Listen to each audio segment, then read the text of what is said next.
So you're looking to learn how to juggle 5 balls. That's awesome! It's a wonderful skill to have and very, very challenging. It's going to take you some time, Wait, you're saying you don't have a whole lot of time. You need to learn 5 balls in a hurry? Do you have somebody that you need to impress? Is America's Got Talent doing another season? Did you somehow lose a weird internet bet that forces you to learn how to juggle 5 for at least 10 seconds? Hypothetical situations, of course. But if you really need to try and find some shortcuts, then I'm going to put them together. So we'll take a look at some drills and see if we can get you to juggling 5 as fast as possible. To begin with, you need to learn siteswap notation, which is the juggling form of music notes.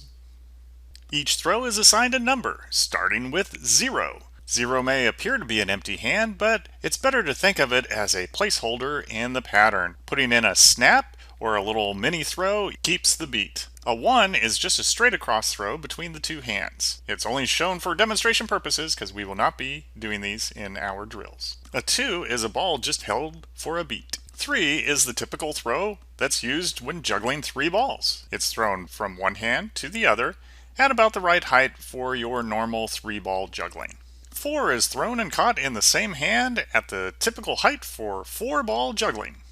5 crosses from one hand to the other, and this is where you're going to have your primary focus. You will have to find the right balance between height and control as we put these numbers into patterns. The first is a 3-ball pattern known as 55500.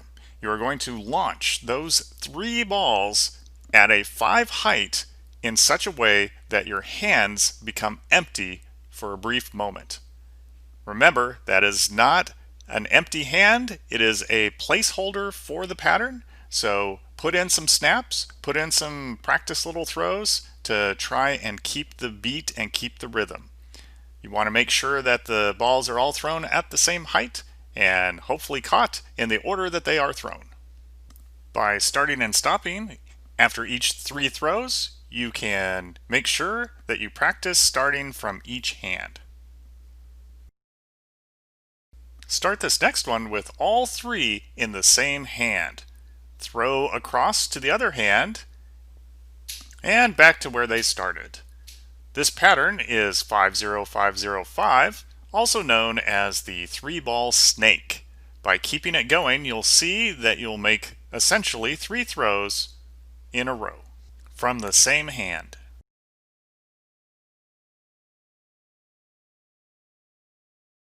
Now we're ready to move up to a 4-ball pattern, 552. Start with 3 in one hand, 1 in the other, and you're going to throw 2 from each side. So the right hand will throw 2, then the left hand will throw 2. And the pattern looks a little bit like this, where you'll have 2 5s, and that 2, if you remember from our siteswap lesson, it is a held ball.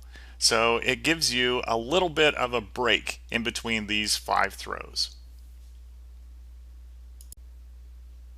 If you can get this pattern to be smooth, then you are getting very close to being able to do 5 balls.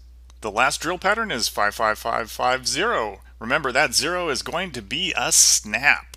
So it is a placeholder. We will launch 4 5 height throws in a row and then have that 1 empty spot.